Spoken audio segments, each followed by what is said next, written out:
Your boss knows exactly how much money you need to stay. Deep down, you already know that.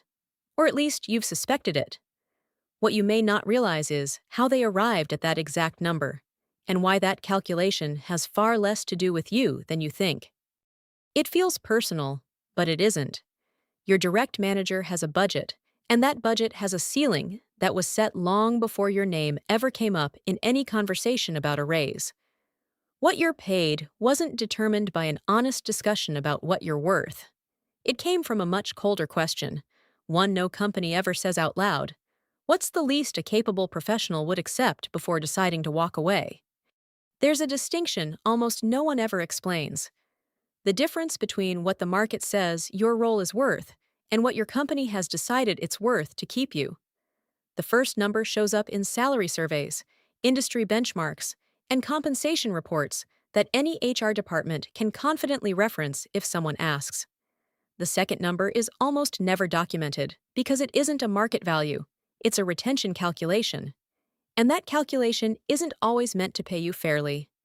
In many organizations, it's designed to pay you just enough that the discomfort of staying still feels smaller than the effort of leaving.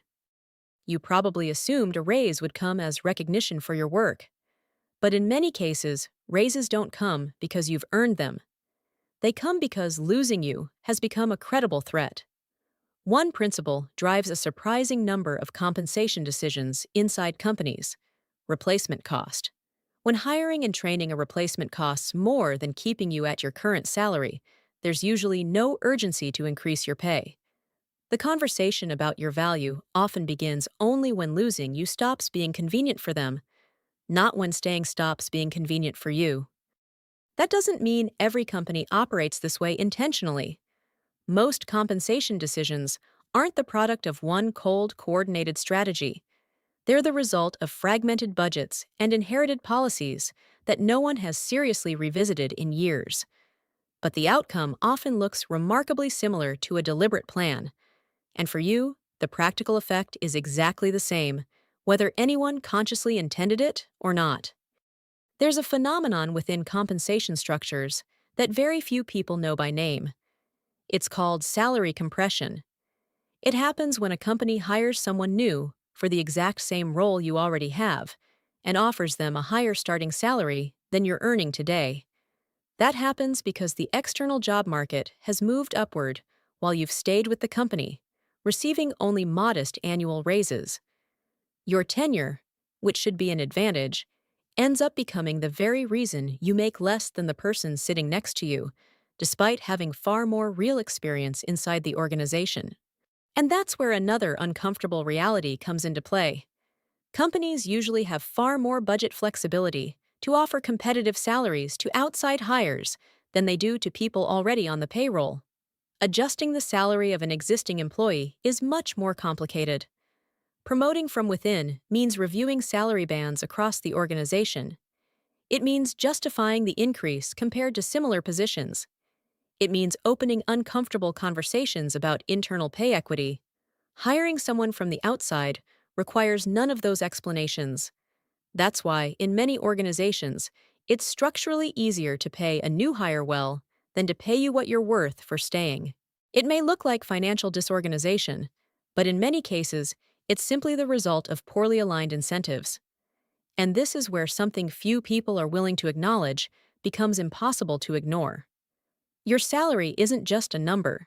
It also works as a tool of psychological control, even if no one consciously designed it that way. Someone without financial reserves doesn't ask for a raise with confidence. They know they can't afford for the answer to be no. That same person is also less likely to turn down an extra project because saying no might be interpreted as a lack of commitment. They end up negotiating from fear instead of from the actual value of their work. And many management systems, whether they created this dynamic intentionally or simply inherited it, benefit directly from it. You probably assumed that being well paid meant having power inside the organization. But money, when strategically placed, can also become a cage. There's a phenomenon known as corporate golden handcuffs. It's worth pausing here, because there's a good chance you're living with them right now without ever calling them by name. Golden handcuffs don't feel like suffering. They feel like comfort. They're the 8 p.m. meeting you accept without hesitation, because declining it might be seen as a lack of commitment. They're the disagreement you keep to yourself during an important meeting, even when you know you're right, because you've already calculated that upsetting the wrong person would cost more than staying quiet. They're the vacation you requested 3 months ago, but never truly negotiated, because the project always seemed more urgent than your time off. They're the extra responsibility you accepted, without ever asking what it was worth, because saying yes felt safer than finding out the real cost of saying no. None of those decisions seem significant on its own. Together, they create a version of you that stopped negotiating, not because you lost the ability, but because your paycheck convinced you that negotiating meant risking too much. And that's the quiet purpose a good salary serves inside a pair of golden handcuffs. It doesn't lock you in with visible chains. It keeps you there by making you believe that questioning anything could cost you the only real sense of security you've managed to build after years of hard work. There's one question you almost never ask yourself in this situation, and it's worth asking now. If your current income disappeared tomorrow, how long could you realistically maintain your life without it? That uncomfortable question isn't rhetorical. It's the most honest measure of how much real power you actually have in your current job. The less time you could sustain yourself, the more your decisions are driven by fear, even if your title, your position, or your salary suggest otherwise to everyone looking in from the outside.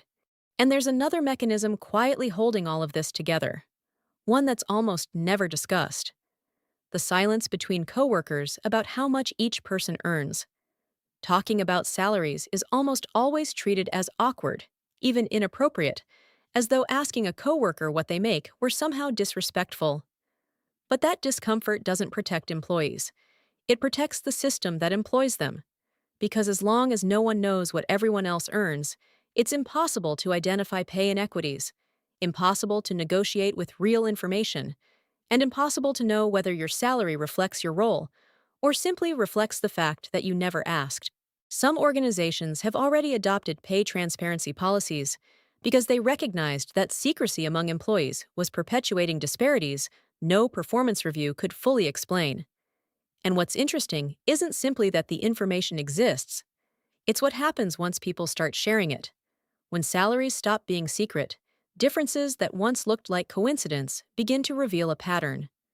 People who spent years without negotiating discover how much money they lost simply because they never asked. And companies, knowing those comparisons are now possible, often correct the most obvious imbalances much sooner. Not because they've suddenly become generous, but because secrecy is no longer a sustainable strategy. What looked like a private matter was actually strategic information that someone benefited from keeping hidden, even if no one consciously set out to make it that way.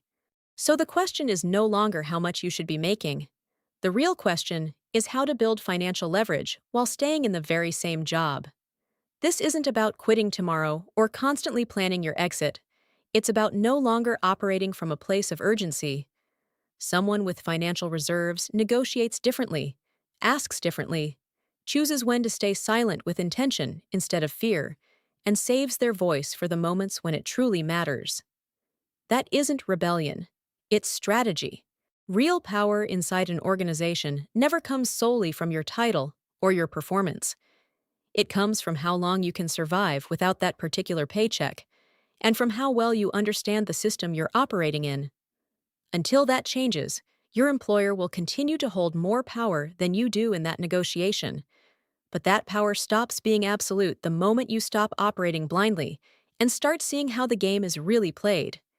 If you want to keep learning how the game no one ever explained to you actually works, subscribe, turn on notifications, and if you found this valuable, hit the like button.